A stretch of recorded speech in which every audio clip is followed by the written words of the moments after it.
Okay, so I've been meaning to put this out there for like a really long time, and I don't know what made like right now seem like the best time, but might as well, right? I do want to apologize ahead of time because when you live a certain way for so long and it's just normal to you. Hold on a second. Okay. Alright, so when you live a certain way for like your whole life, you kind of become numb to your normals, your everyday normals. So, this stuff's driving me crazy. I might be talking about things like it's normal, and you guys might not understand what some of it means, or might think that it's like outrageous, like off the wall shit. And if you have any questions, just like shoot them to me somehow, because I just don't want to have to like go edit it and like redo things like that. I just kind of want to let it, go how it goes. So with that being said, yeah. So I worked very hard my entire life on my reputation as an escort. I was very,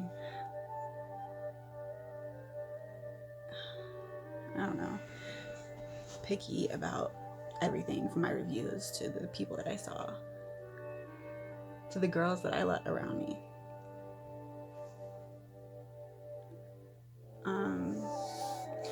I wanted to be the best, and just like with anything anybody does that they really care about, like I put my all into it. I took escorting and I made a business out of it.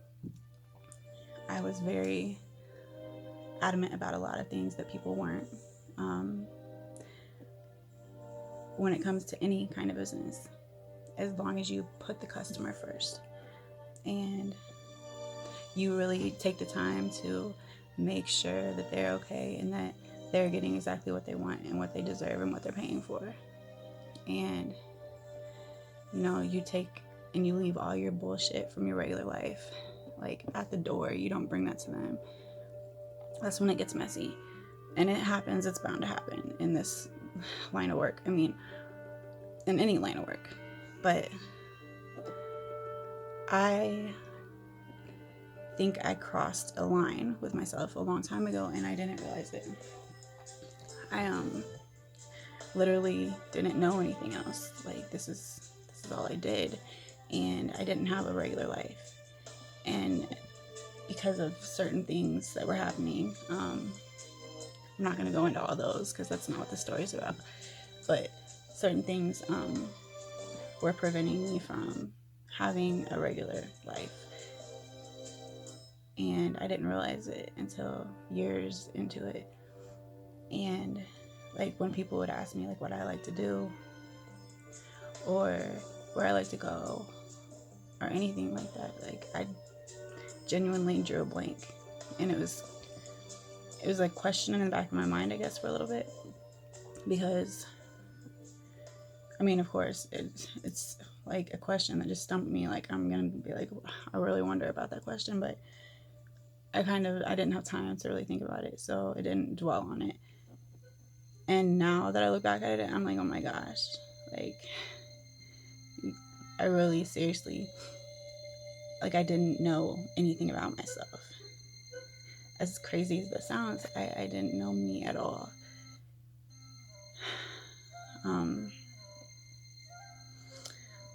I did adopt 7 personalities. I took them from a bad part of my life, somebody that gave those to me, and I kind of kept them as a fuck you, like a laugh in somebody's face, like look at us now. And to this day, like I can say that I know each of those 7 people probably better than I know myself still. So with that being said, I don't have multiple personalities. I don't think. That's a good question. But yeah, anyways, so I was trying to be the very best, right? At everything that I did. And I got there. I had a lot of recognition from different sides of things all over the United States, out of the United States. There was a lot of people in my life that were there just for, a once coming and going, a very short period of time. And then there was a lot of people that became a big part of my life that were there, a few times out of the week, a few times out of the month. And those weren't my friends. Like, that became my family. And my family would disappear and disintegrate and rebuild itself depending on who my regulars were at that point in time. And I really genuinely cared and still do care about a lot of those people. And they genuinely cared about me.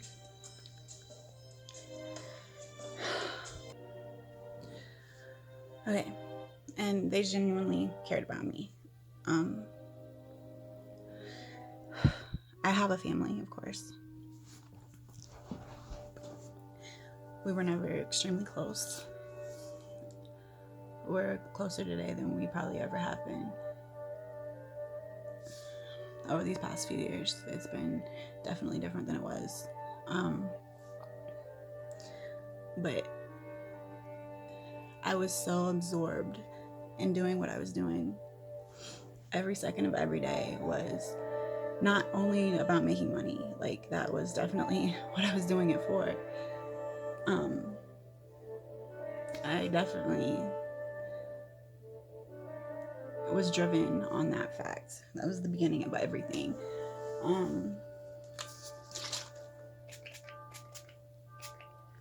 My father thinks that I've seen a few $1 million, and I definitely know that it's true. Except that I don't have anything to show for it because of the situations, I guess. So it was like I was chasing like a fucking, I don't know, a sinkhole in the sand. And like I was already there, but I never was there. I was falling, but I wasn't falling. I was standing, but I wasn't standing.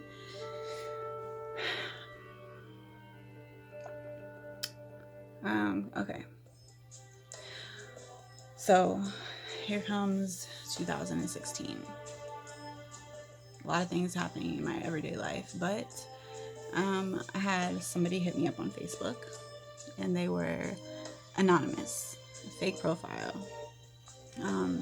very adamant about not wanting to like show who they were and not being able to see, or for me or anybody to see who they were. They said it was very important that they have privacy. And normally to me, it just depends on a case by case basis with me.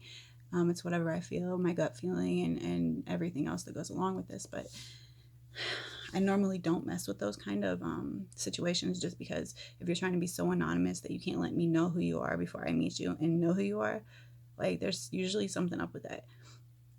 Either you're a waste of my time because you're very new at this whole seeing escorts thing, and you think that you have to be completely like ghostly, because it's not how it stays. There's a difference between your privacy and creepy. Okay, like definitely. I could give a fuck less who you are, really. I don't judge. I don't care. I don't care how much money you have, who you are, your situation, your position. That's not my. It's not my my motive here. What does that do for me? Nothing.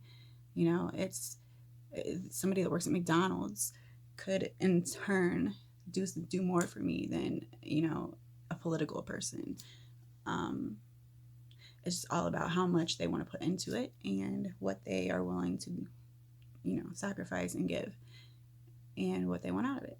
So like I said, I don't, it's never a need for your identity to be just withheld.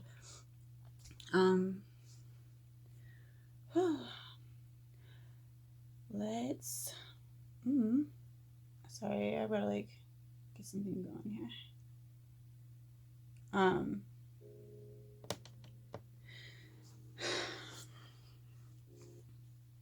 So like I said, this guy got a hold of me, and I was just got home. I had a roommate I was staying with, and it was early in the morning. I looked like crazy. Okay. This person, something about them struck me as I wonder who this is. Like, I really might let them come show me who they are.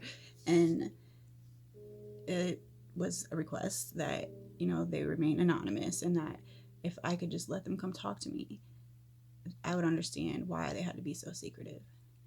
Ooh, it's a mystery. So of course I told them, go ahead and grab me some Starbucks and grab my girl some Starbucks, and you can come over to my place and I will hear you out.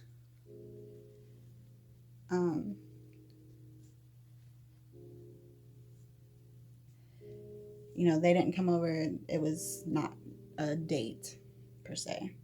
It was not something that was going to be sexual. It was literally just a, hey, let me come show you why I've got to be, secrets. Why, who I am matters so much. And so the story goes.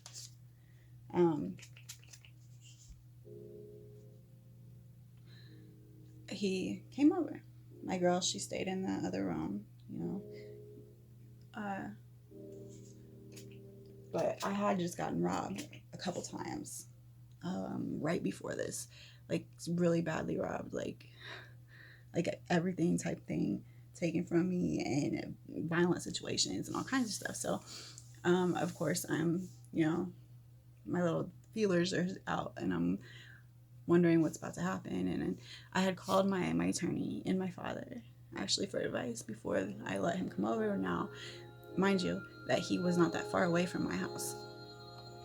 Lafayette is not that big, and going to Starbucks and getting over there was not going to take that much time. So I'm on the phone with both of them, and they both advised me, hey, go ahead and set a camera up.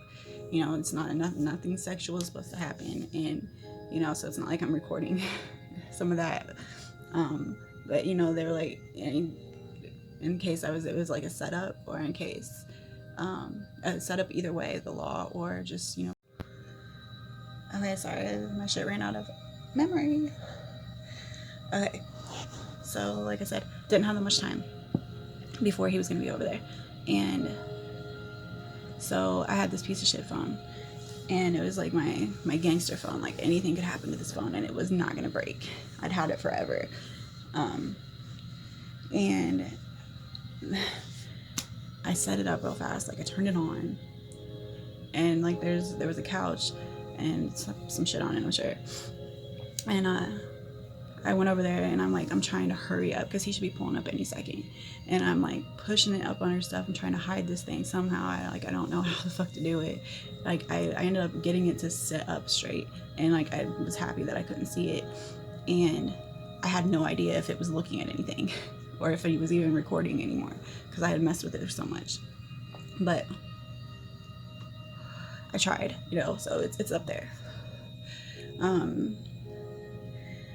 Not too long after that, my girl was in the window, in my bedroom window, actually looking out to see if if he was there, and she was like, yeah, he's here. It's a white guy in a big red truck. And so I'm wearing like pajamas. I was in the middle of doing my nails, my acrylic or whatever, and so I had the stuff set out on the floor. I was going to continue to do it, whatever. So I go to the door, I open it up, see a brand new big pickup truck, bright red, and a guy hops out of it, and he's got, Starbucks in his hands, and he's got this suit on, and looks like my prosecutor that sent me to prison. Like, that's the first thing I thought of. And so that's what I said as he was walking up to the door. I was like, hey, you look like the prosecutor that sent me to prison. And he was like, he laughed, like a good down in the stomach laugh, and he handed me one of the drinks, and he came in. I shut the door, and he's like, but I do know you from then. He said, I've been watching you since 2008 when you caught your case. That was 2016. That's 8 fucking years. This is normal in this line of work and stuff. People do watch you for a long time. Sometimes don't ever have contact with you, or when they do, like, they let you know, it's been this many years or this many years.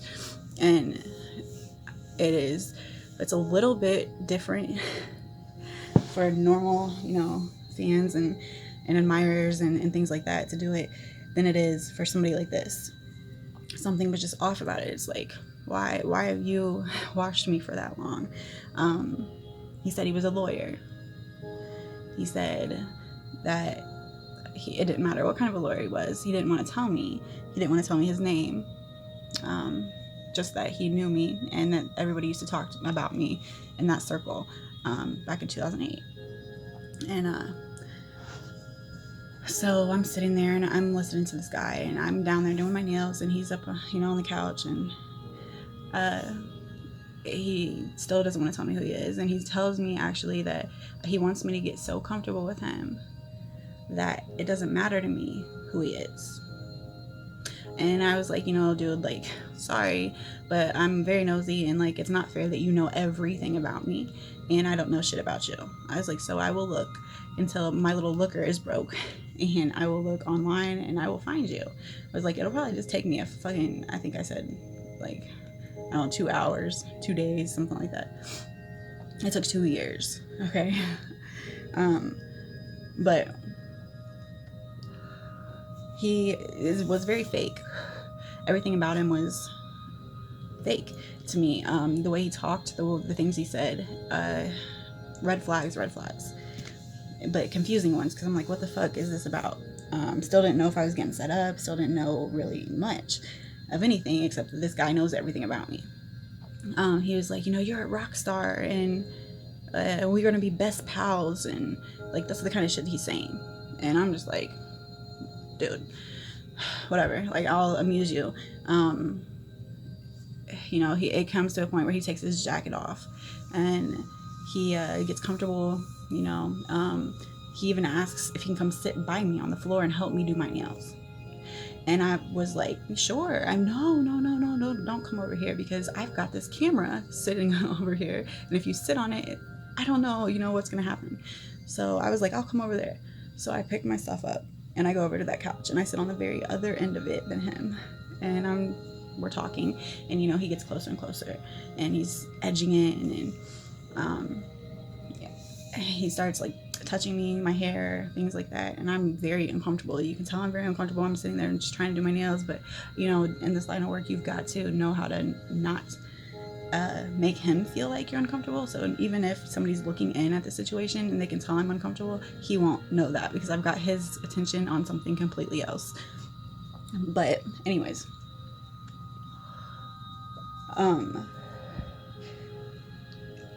now, mind you, I think that this camera's rolling. In the back of my head, there's a big possibility this camera's rolling.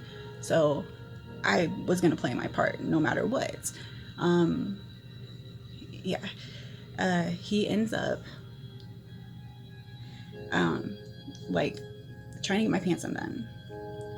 And I'm like, trying to tell him, like, if you're going to go there, like, you need to make this appointment for that. Like, this appointment was for, like, you coming to talk to me. And I'm not ready for an appointment like that. I'm just not. And I'm very picky about when I do these kind of things, because, like, I have a ritual that I freaking go by. So it's not gonna happen. I don't care who you are. You're not gonna like edge your way in. He wasn't, I think, expecting that, I guess. So he ends up, regardless, on top of me. Okay, and he at one point has his hand around my throat, and I know this camera's rolling, so I'm not gonna be dramatic and be like, "Oh no, get off of me," just to, like, make it look like something else. And I'm not also still gonna let you do anything, because I'm not going. So it ends up he's like on me for 15 minutes, a ridiculous amount of time. I didn't even realize it was that long. And when he gets up, he's like apologizing for being so, forward and aggressive. And I'm sure it's okay. He just needs to get a hold of me for an appointment and blah, blah, blah. So he tries to give me some money. I didn't take it. I told him he didn't owe me anything. He then, tells me that we're going to meet the next day, and I'm agreeing. And out the door he goes, okay? After a little small talk.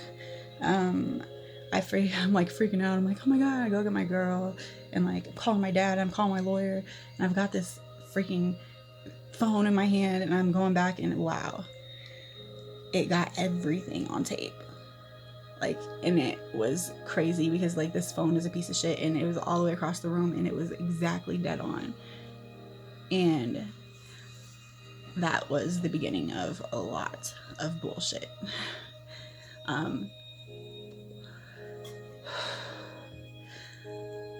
I did put it, right next to an air conditioner unit, so there was a lot of like sound that shouldn't have been there, and it's hard to hear what's really being said. But if you clean it up a little bit like I did, and you turn it fucking up on a Bluetooth speaker, you can understand what's being said.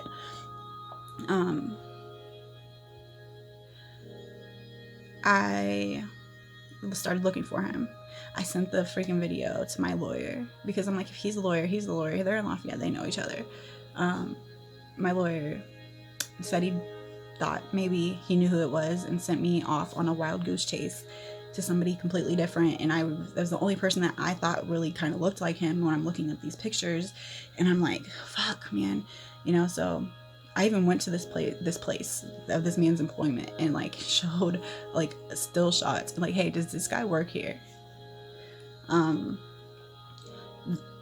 never saw face to face that I was aware of. I never saw that lawyer again, but he got a hold of me every day after that on Facebook, on that fake profile page. And he got really weird really, really quick, and it was like driving me crazy that I didn't know who he was. And he kept promising me he'd tell me and not tell me, and he was just like taking up a lot of my energy and my time that I felt, I should be charging you for this now. I know you're not gonna here to like set me up. I know you're not here to rob me, so like don't play me on my time. And why are you getting weird on me? Why are you, when I'm saying this, you're like, oh, don't do these things.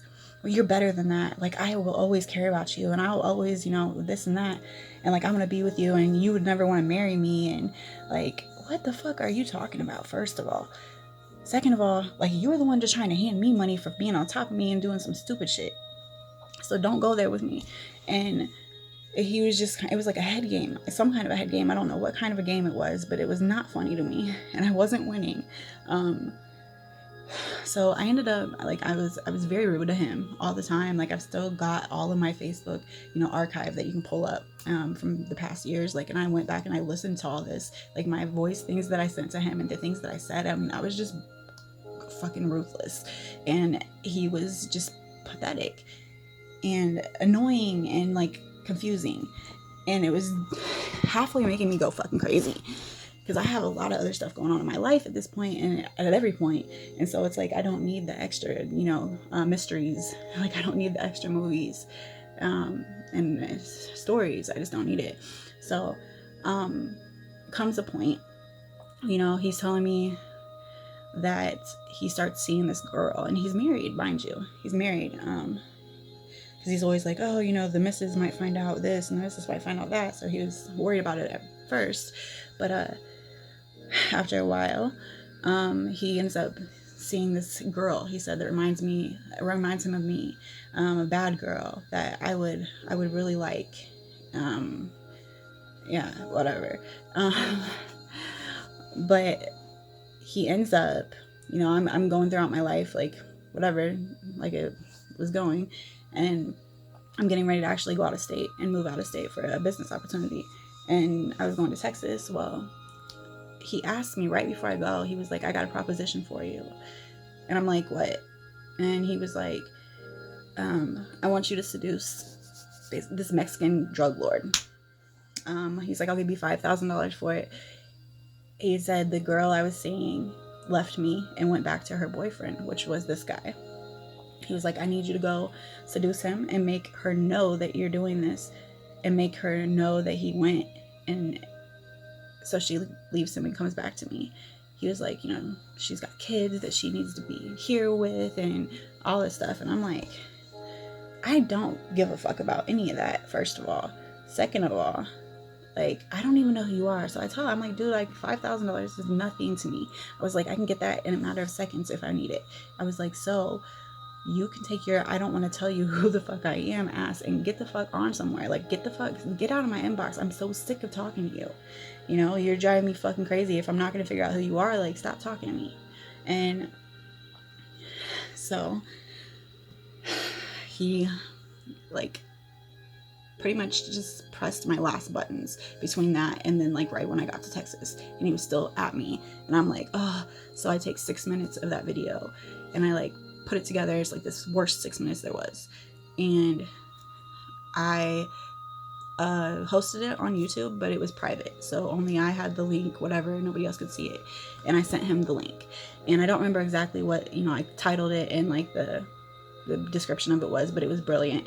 And it was sent to him, and I told him, I was like, somehow this got recorded, and I need you to leave me alone.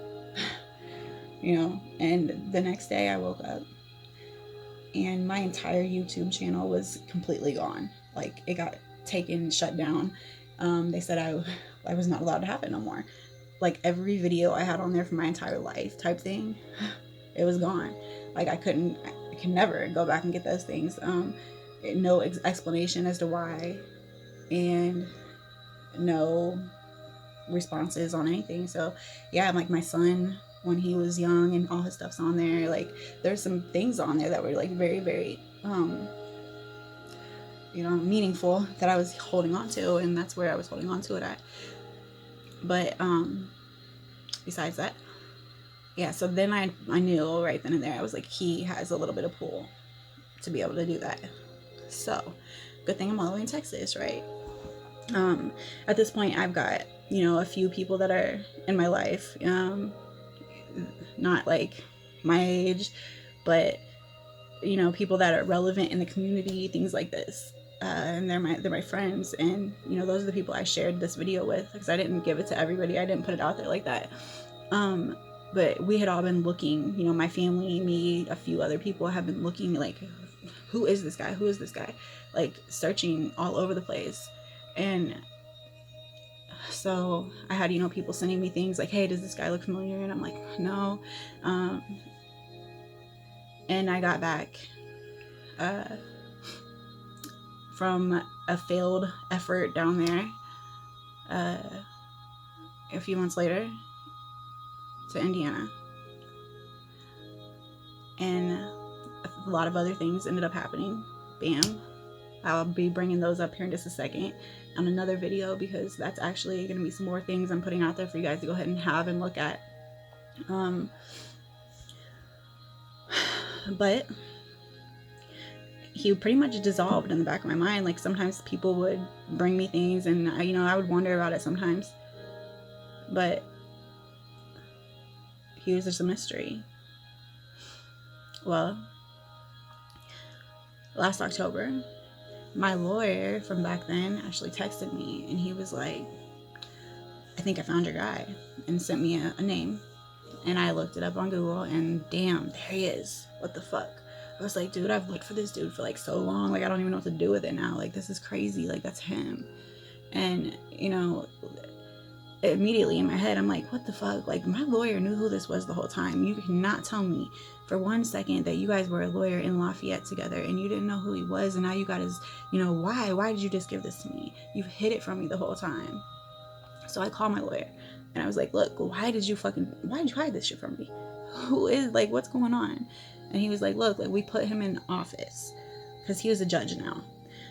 He said, we put him in office. We gave him his job basically because we thought he'd be a great judge. He was a great defense attorney. He said, but he lost his roots. He's not doing what he said.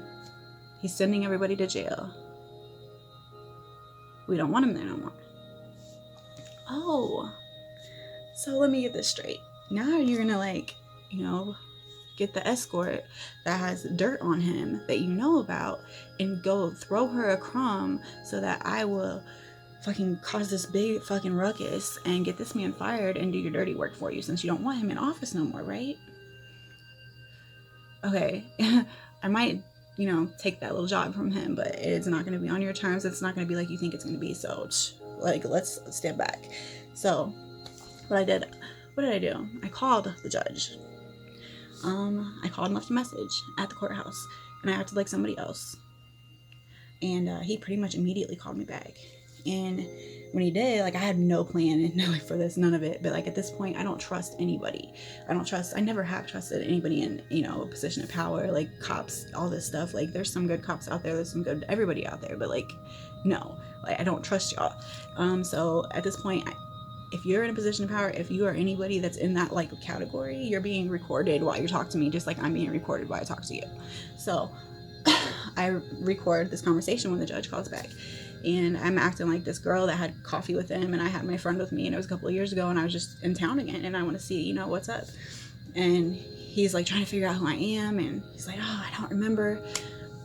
And he's asking me questions, and, like, he says that he has no idea what he's doing when it comes to sentencing people. Bam! What did you just say?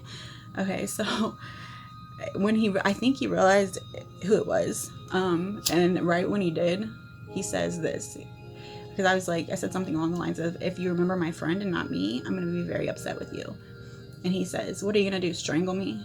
And the condescending way this man says this was like, checkmate, I was like, I feel you. I'm playing this game with you. That was a good one. But I end up getting off the phone. I tell my lawyer, I'm like, hey, like, I've got him on tape saying he has no idea what he's doing when it comes to sentencing. And of course he wants this very bad. And I'm, gonna fucking just play games with y'all like you're all playing with me now. So I ended up in that office, and, I let my lawyer hear that his voice was on the reporter and hear the judges, this and that. And then I was like, I gotta go.